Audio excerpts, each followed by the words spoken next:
security expert with the MIT Security Studies Program. Jim, good morning to you again with us out of Boston today. Good to be with you, Bill. Does he have a point? I mean, what's he talking about? Sanctions make his country stronger.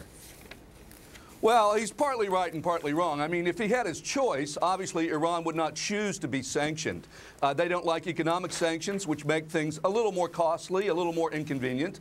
And they don't want the diplomatic sanctions. They don't want to feel isolated from the rest of the international community. But when you go and you sanction a country, this is often how they'll respond, especially if they're, a very proud country. They're going to say, in your face, buddy, we love these. These don't do anything.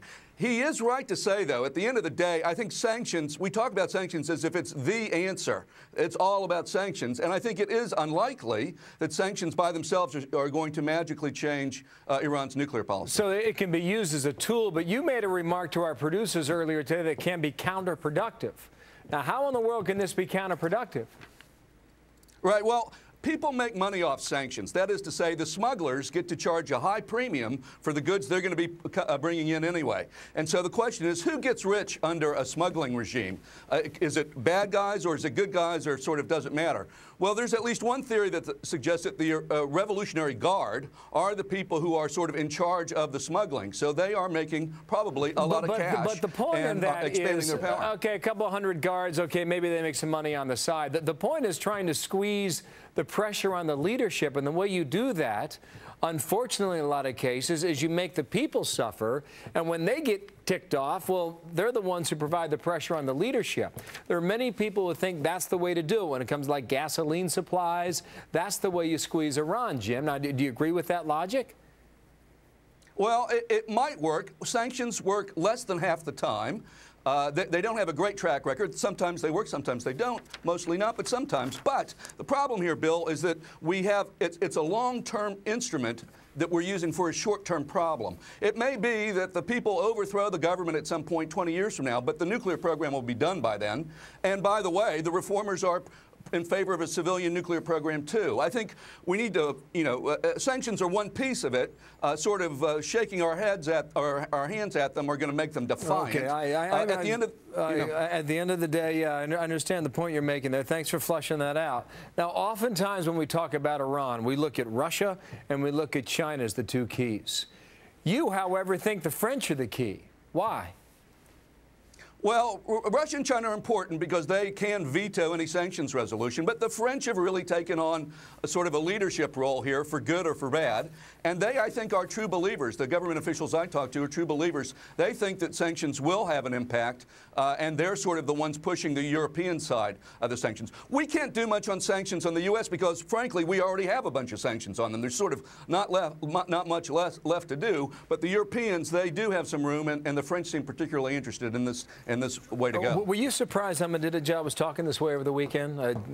I would think no, based on previous statements. No. I mean, this is what he's, all about.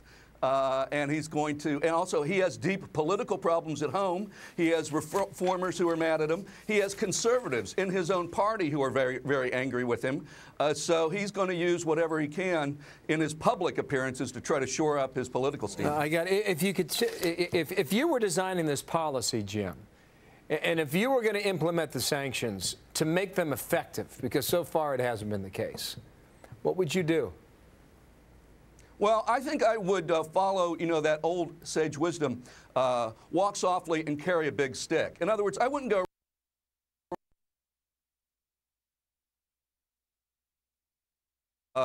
you better back down or I will do more, because that's just going to make them defiant. Don't let them take their effect. Don't give the regime a scapegoat to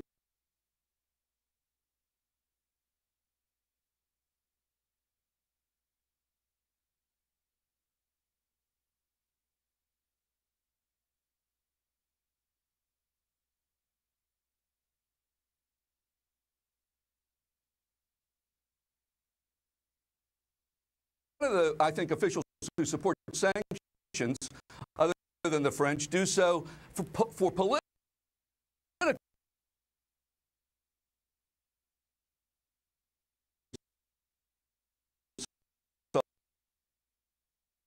solve the problem.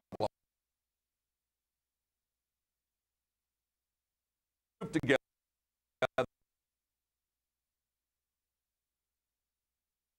And to do that, you're going to make public statements, which then end up undermining the sanctions. Every time you come on, you say something interesting. Jim Walsh, thank you. We'll talk to you again out of Boston. Thank you. Thanks, Bill. All right, Julianne.